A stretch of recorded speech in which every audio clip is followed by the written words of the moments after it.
What's up? I'm back. This segment, I'm just gonna talk about announcement of my new channel. I'm gonna start a new channel dedicated just to sci-fi, but it's gonna be a little different because it's gonna be dedicated to sci-fi. But I plan on getting involved with sci-fi too, so it will be a channel where I present my work, and it's gonna be because I'm gonna have a lot of books coming out, but it'll be something where, and not just me, a lot of artists who are under what we call AUM Publishing, right? Our artists under that banner, they'll present their material as well. And what will happen is that, at least from my end, when I make a book, a lot of times there's gonna be short stories involved with the book, or sometimes short stories that exist independently. And sometimes you read the book and there'll be a reference to something that's not really in the book, just like an offhand reference, and it might appear to be in a short story on the AUM channel that will be free for most people. So what will happen is that the approach that we're taking with AUM is that for most people, sci-fi has been a way to escape the reality. Sci-fi has been a way to explore possibilities, right? Which is cool, especially the exploring possibility parts. But to me, sci-fi, being a Venetian art linked to the imagination, should never be about escaping reality, because that's how delusions start. Science fiction, or Venus, or Heteru, the faculty of imagination, is supposed to teach you how to recreate your reality. That's a big difference. So it's funny because I find the influx of superhero movies to be fascinating, because I think it represents something where people know change is coming. But, because the superheroes are more under the Venus banner, what ends up happening is that it's still more connected to fantasy than how it's supposed to be. Like the movie Lucy that's coming out, I haven't seen it, I don't know, but that's probably more how it's like, to be honest. And I say this as a comic book guy. I plan to make comic books, as you can see with AUM, but I have to respect the truth of reality. The truth of reality is, most of the times what happens is, because, in the tarot, right, for Venus, they used to talk about the Empress, and they'll say she's either wisdom or folly. Folly being foolishness, right, or delusions.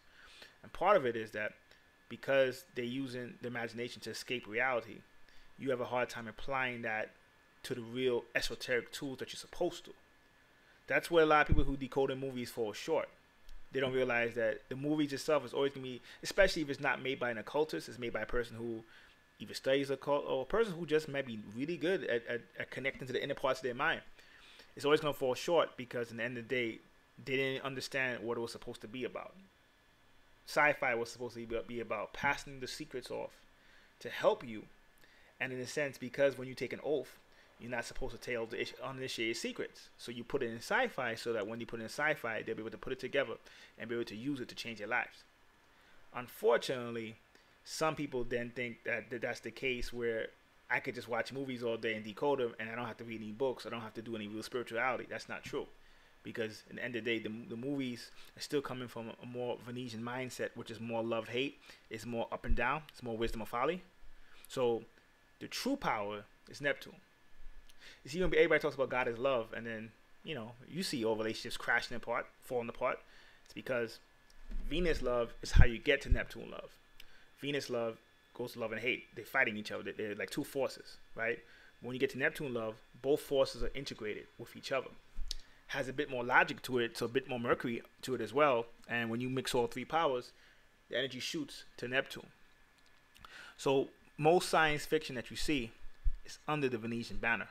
So it's still under the banner of the world being rough and trying to get you to escape the world. What we're trying to do with Omism is make sci-fi under the Neptune banner, which Neptune deals with being able to see all peoples and be able to see all creatures, animals, even to be able to see all concepts, or actual physical beings or thought beings, and see the oneness of it. And in a sense, that particularly in sci-fi or comics, especially more comics, was why you tend to see people, in the comics, they even make up cities, or it'll be very American dominant if it's American comics, or if it's like Japanese anime, maybe more dominant towards Japan or the East. But realistically, with true Neptune, it's supposed to be the whole worldwide phenomenon.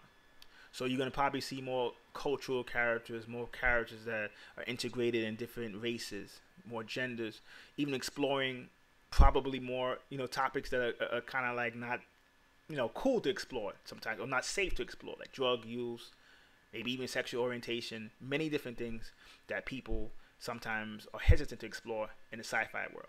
It's gonna be, in some ways we can try to go to another level, but in some ways it's gonna be very grounded as well. So it's a link to my new channel. You know, if you don't want it, if you just want spiritual, then you just ignore this video. But if you're interested, click on it, subscribe to it, and you know, you'll see it's the beginning of a new time for us. So, at least myself. So, until next time, peace.